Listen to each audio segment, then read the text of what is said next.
Salam sejahtera dan salam Sarawakku sayang. Buletin UKAS edisi tengah hari 7 April 2020 bersama saya Enes Juratan Seribu. Berita utama, dana tambahan sebanyak 10 bilion ringgit diperuntukkan oleh kerajaan bagi membantu meringankan beban kewangan perusahaan kecil dan sederhana PKS serta perusahaan mikro di negara ini. Perdana Menteri Tan Sri Muhyiddin Yassin dalam perutusan khas pada Isnin berkata, langkah tambahan pakej Rancangan Ekonomi Prihatin Rakyat atau Prihatin Tambahan itu dirangka bagi memastikan 2/3 daripada jumlah pekerja di negara ini terus mendapat pekerjaan.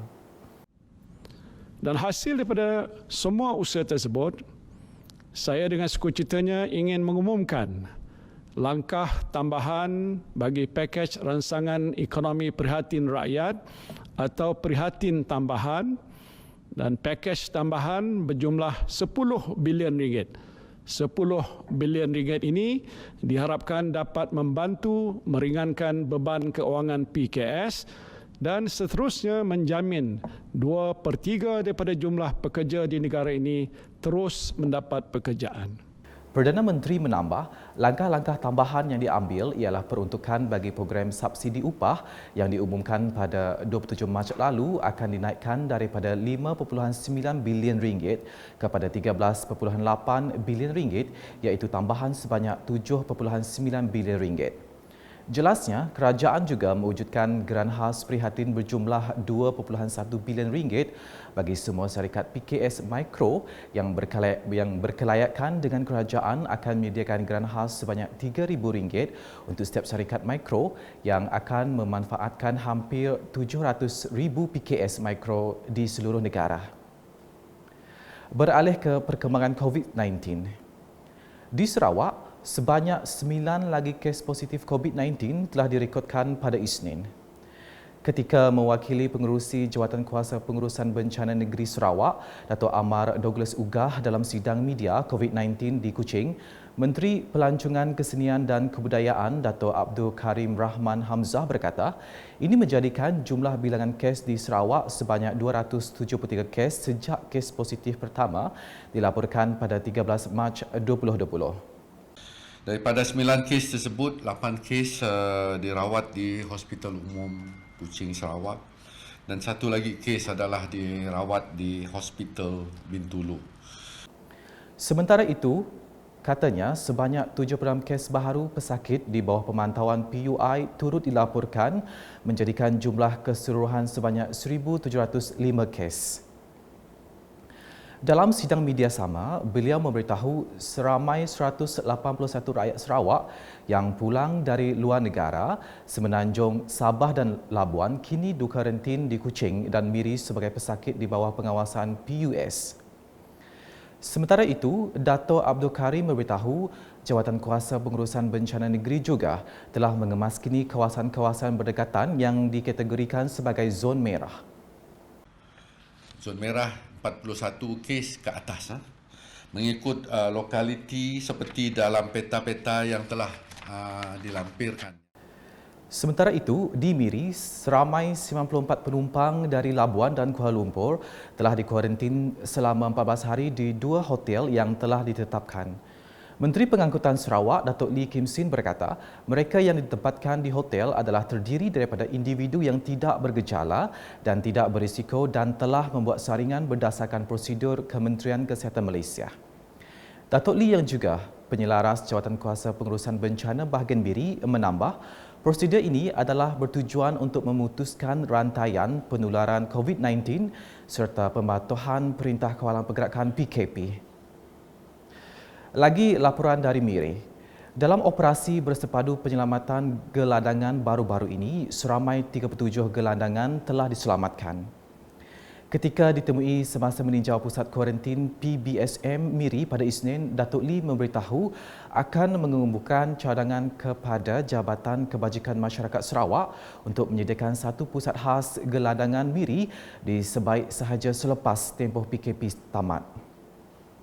Selepas ini saya bercadang kepada Jabatan Kebajikan supaya mencari satu tempat tetap untuk mereka ini yang tak ada rumah iaitu gelandangan, dan kita tak maulah mereka ini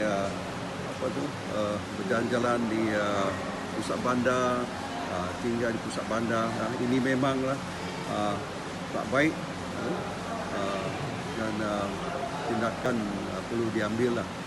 Berita seterusnya, Menteri Kebajikan, Kesejahteraan Komuniti Wanita, Keluarga dan Pembangunan Kanak-kanak, Datuk Seri Fatimah Abdullah, dalam satu kenyataan media pada Isnin menafikan dakwaan pemimpin DAP Sarawak Chong Cheng Jin dalam Sarawak Report bertarikh 5 April 2020 adalah tidak benar sama sekali dan tidak berasas.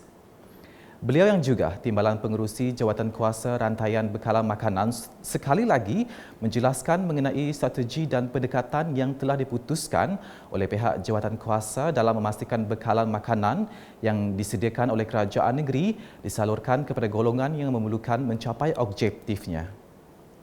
Jelas Datuk Seri Fatimah, bantuan bekalan makanan kepada penduduk Sarawak diuruskan secara berpusat dan semua pembiayaan disalurkan kepada Jawatan Kuasa Bencana Bahagian dan Daerah untuk dikendalikan. Selain itu, semua senarai-senarai seperti penerima, barangan makanan, pembelian dan pengedaran bekalan makanan termasuk senarai nama dari pelbagai sumber agensi kerajaan turut dikemukakan kepada DDC untuk penyelarasan dan pengesahan pusat. Beralih ke laporan pengagihan bantuan makanan. Terima kasih YB, itulah ungkapan dizahirkan rata-rata penduduk di 3 buah kampung di utara Pulau Bruit selepas menerima bantuan food basket sumbangan Adun Semop, Abdullah Saidul dan Ahli Parlimen Tanjung Manis, Yusuf Abdul Wahab. Ketua Kaum Kampung Bruit Mahdi Mursyidi berkata, penduduk kampung sangat menghargai sumbangan daripada Adun Semop. Terima kasih kepada Wabi Abdullah dan Wabi Yusuf Wahab kerana memberi sumbangan ini kepada Kampung Buit pada masa ini sempena komitmen 19 ini. Turut berterima kasih di atas sumbangan berkenaan Ketua Kaum bagi Kampung Tekajong, Suria Rebi. Jadi saya bagi pihak Jawatan Kuasa Kampung ingin mengucapkan terima kasih kepada Yang Berhormat YB Abdullah Saidul dan YB Yusuf Abdul Wahab. Dengan ini kami mengagahi jadi bantuan yang disalurkan kepada penduduk kampung. Bagi Ketua Kaum Kampung Penipah, Hadri Tras, sumbangan dari kerajaan negeri dan wakil rakyat sememangnya amat dihargai ketika penduduk kampung berdepan waktu sukar ketika ini. Saya KK Haji Hadri bin Haji Tras mengucapkan ribuan terima kasih kepada kerajaan negeri, terutama kepada YB MP kita Haji Yusuf dan juga adun kita YB Abdullah Saidul kerana memberi bantuan makanan ini, food basket ini untuk penduduk Kampung Penipah semasa PKP Kombik 19 ini. Di Meradong pula, Adun Meradong Datuk Ding Kuang Hing berharap dengan bantuan tersebut, beliau berharap PKP akan lebih dipatuhi oleh rakyat setempat. Ini hari keempat kita menghantar bantuan makanan khas kepada rumah-rumah panjai, kampung-kampung di luar bandar. Saya harap dengan bantuan makanan itu semua penduduk di rumah panjang dan kampung-kampung boleh tinggal di rumah. Sementara itu, Tuai Rumah Jana Ramping dari Tanah Putih berkata, penduduk di rumah panjangnya amat menghargai sumbangan yang diagihkan kepada mereka. Terima kasih agai YB Ding Kuang Hing bisi meri kita pemakai tu bakal berat tu bantuan kita kata salaban Covid tu mah bakal berat roti ngau teh bukai juga tu bisi magan beri ya agai kita tu. Terima kasih agai YB.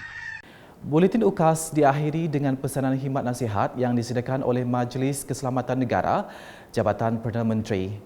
Teruskan cekal, kuat dan bersemangat. Yakinlah kita dapat mengatasi dugaan ini bersama-sama. Bersama kita putuskan rantaian penularan COVID-19.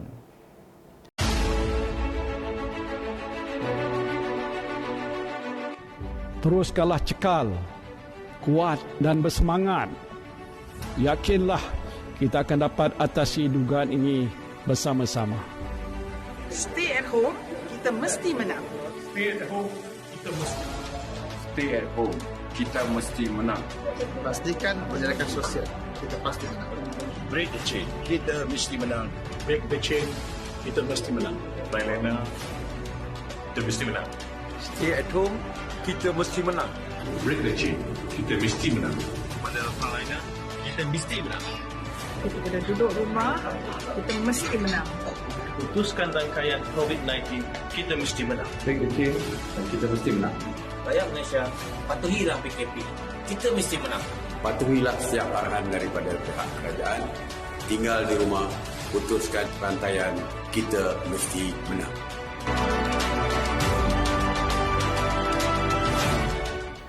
Sekian edisi Tengah Hari bersama saya, Enes Jonathan Seribu dan kru penerbitan Buletin UKAS. Ikuti berita selanjutnya pada Buletin UKAS edisi petang. Jaga diri dan sentiasa berwaspada. Dapatkan berita terkini Sarawak setiap hari dengan melayari ukas.sarawak.gov.my atau di Facebook, Instagram, Twitter dan saluran YouTube Buletin UKAS. Salam UKAS.